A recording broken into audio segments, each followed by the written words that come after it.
ചെറുപുഴ പഞ്ചായത്തിലെ ജോസ്ഗിരി മരുതനട്ട് വനാതിർത്തി മേഖലയിൽ ഇന്നലെ ഇറങ്ങിയ കാട്ടാനക്കൂട്ടം ഇപ്പോഴും അതിർത്തി പ്രദേശത്ത് തമ്പടിച്ചിരിക്കുകയാണ്.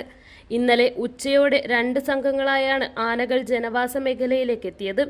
ആക്രമണത്തിൽ കാട്ടാന ഷെഡ് തകർക്കുകയും വ്യാപകമായി കൃഷി നശിപ്പിക്കുകയും ചെയ്തു. പുല്ല് ചെത്താൻ പോയ നാട്ടുകാർ ആനക്കൂട്ടത്തിന്റെ മുന്നിൽപ്പെട്ടെങ്കിലും ഓടി രക്ഷപ്പെടുകയായിരുന്നു. പകൽ 11 മണി സമയത്ത് ആന ഇറങ്ങിയിട്ടാണ് ഇപ്പോൾ ഈ പരാക്രമമെല്ലാം കാണിച്ചു വെച്ചിരിക്കുന്നത് ഇവിടെ. അപ്പൊ രാത്രിയിലത്തെ അവസ്ഥ എന്തായിരിക്കും ഇവിടെ? എങ്ങനെ ജനങ്ങൾ ഇവിടെ ജീവിക്കും? നമ്മൾക്കിപ്പോൾ പുറത്തിറങ്ങി ജീവിക്കാൻ പറ്റാത്തൊരവസ്ഥയിലാണുള്ളത്. കഴിഞ്ഞ ദിവസം ഇതേപോലെ ഇവിടെ ആന ഇറങ്ങി ഒരു ആനക്കുഞ്ഞ് അവിടെ കിണറ്റിൽ വീണ് ചാവുകയൊക്കെ ചെയ്തൊരു സംഭവം ഉണ്ടായിട്ടുണ്ട്. നമ്മളിപ്പോൾ ഇവിടെ ആന ഇറങ്ങി എന്ന് അറിഞ്ഞതുകൊണ്ട് ഇവിടെ നോക്കാനായിട്ട് വന്നതാണ്. ഇപ്പൊ ആന മുകളിലോട്ടാണ് കയറി പോയിരിക്കുന്നത്. താഴോട്ടൊന്നും കാണുന്നില്ല. ഇന്ന് രാത്രിയിൽ അറിയാം എന്താ സ്ഥിതിയെന്ന്. പൂച്ചാലിൽ ജോസിന്റെ പുരയിടത്തിൽ കയറിയാണ് കാട്ടാനകൾ ഷെഡ് പൂർണ്ണമായും തകർത്തത്. മണിക്കൂറുകൾ നീണ്ട ഭീതിക്കൊടുവിൽ വൈകിയ ശേഷമാണ് ആനക്കൂട്ടം കൃഷിയിടം വിട്ട് കർണാടക വനാതിർത്തിയിലേക്ക് പിൻവാങ്ങിയത്. എന്നാൽ രാത്രിയിലും ആനകൾ അതിർത്തി മേഖലയിലുണ്ടായിരുന്നു. വീണ്ടും ജനവാസത്തിലേക്ക് ഇറങ്ങാനുള്ള സാധ്യത നിലനിൽക്കുന്നതായി നാട്ടുകാർ ആശങ്കപ്പെടുന്നു. മരുതനട്ട് ഭാഗത്ത് ആനശല്യം അതിരൂക്ഷമായിക്കൊണ്ടിരിക്കുകയാണ്.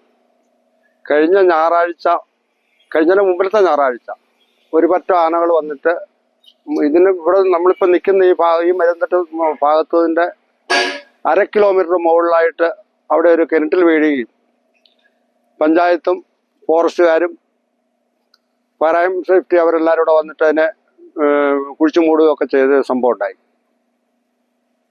ഈ പ്രദേശത്തുള്ള മനുഷ്യർക്ക് ഇപ്പം ജീവിക്കാൻ ഭയങ്കരമായിട്ട് പാടുപെടുന്ന ഒരു അവസ്ഥയാണുള്ളത്. ഏത് സമയത്താണ് ഇപ്പം രാത്രി വന്നുകൊണ്ടിരുന്ന ആന ഇന്ന് വന്നത് മുഴുവൻ പകലാണ്. പകല് വന്നാണ് ഈ കാണുന്ന പ്രകടനം മുഴുവൻ കാഴ്ചവെച്ചേക്കുന്നത്. ഇപ്പോഴും മനുഷ്യർ പടക്കം പൊട്ടിച്ചുകൊണ്ടിരിക്കുവാണ്. ഇതിപ്പോ 2ആയിട്ട് പിരിഞ്ഞു പോയി മാറിയിട്ടുണ്ടെന്നുള്ളതാണ് ഇപ്പൊ നമുക്ക് മനസ്സിലാക്കാൻ പറ്റിയേക്കുന്നത്. ഇപ്പൊ പോയി നോക്കുമ്പോൾ മനസ്സിലാകുന്ന അങ്ങനെയാണ്. ഒരു കൂട്ടം പിരിഞ്ഞിട്ട് ഈ കഴിഞ്ഞ പ്രാവശ്യം ആ കുഞ്ഞ് നഷ്ടപ്പെട്ട ആ ഭാഗത്തേക്കാണ് ഇപ്പം ആ ഒരു കാൽപ്പാട് കിട്ട് ചവിട്ടി ഓടിച്ച് കൃഷികൾ നശിപ്പിച്ച് പോയേക്കുന്ന അങ്ങോട്ടാണ് ഒരു ഭാഗം പോയേക്കുന്നത്. ഇവിടെ നിൽക്കുമ്പോൾ തന്നെ ഫോറസ്റ്റിന്റെ ഇങ്ങേ സൈഡുള്ള ഭാഗത്തു നിന്ന് പടക്കം പൊട്ടിക്കുന്ന ഒച്ചകൾ കേൾക്കാം. അപ്പോൾ അവിടെയും ആന ഉണ്ടെന്നുള്ളതിന് വ്യക്തമായ തെളിവാണ്. അവിടുന്ന് ആൾക്കാർ പറയുന്നത് അവിടെയും ആനകൾ ഉണ്ടെന്നാണ്. ഇപ്പൊ ഇതിന് ഗവൺമെന്റ്, പഞ്ചായത്ത്, ബ്ലോക്ക്, ഫോറസ്റ്റ് വകുപ്പ് ഇവരെല്ലാവരും കൂടെ കൂടിയിട്ട് ഇവിടുത്തെ ജനങ്ങൾക്ക് സുരക്ഷ ഒരുക്കി കൊടുക്കേണ്ട ഒരു കടമ വളരെ അത്യന്താപേക്ഷിതമാണെന്നാണ് ഞങ്ങൾക്ക് പറയാനുള്ളത്. കാരണം പകൽ ഇങ്ങനെ ആയിക്കഴിഞ്ഞാൽ രാത്രിയിലെ അവസ്ഥ എന്താണെന്ന് ഒന്ന് ചിന്തിക്കേണ്ടതാണ്. അതുകൊണ്ട് ഇത് അത്രയും ഗൗരവത്തിലെടുത്ത് ഇവിടെയുള്ള മനുഷ്യർക്ക് സുരക്ഷിതത്വം ഏർപ്പെടുത്തണമെന്നാണ് ഞങ്ങൾക്ക് പറയാനുള്ളത്. ഇതിനു മുമ്പ് ഈ പ്രദേശത്ത് വീട്ടുകിണറ്റിൽ വീണ് ഒരു കാട്ടാനക്കുട്ടി ചത്തിരുന്നു. സംഭവത്തിന്റെ പശ്ചാത്തലത്തിൽ പഞ്ചായത്ത് വനം വകുപ്പ് ഉദ്യോഗസ്ഥർ സ്ഥലം സന്ദർശിച്ച് സ്ഥിതിഗതികൾ വിലയിരുത്തി. Cherupuzha panchayat president Lysamma Panakkal, vice president Satheesan Karthikappally, panchayat അംഗങ്ങളായ Leena Mankoottathil, Roshy Jose, Biji K John, Shaima Janu Thachukunnil, Biji K John എന്നിവരും പ്രദേശം സന്ദർശിച്ചു. അതിനപ്പുറത്ത് നമ്മുടെ 10 ഏക്കർ അതിനകത്ത് ഫുള്ള് കാപ്പി വെച്ച് അത് മുഴുവൻ കളഞ്ഞു. 10 ഏക്കർ കാപ്പി കഴിഞ്ഞ കൊല്ലം വെച്ചത്.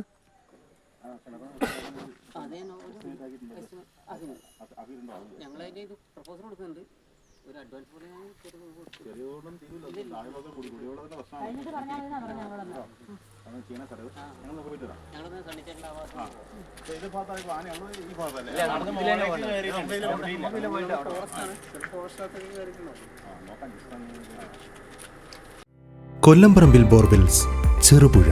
കുഴൽ കിണറുകൾ ഏറ്റവും കുറഞ്ഞ നിരക്കിൽ നിർമ്മിച്ചു നൽകുന്നു. Master drilling, tractor drilling, ഇൻവെൽ drilling.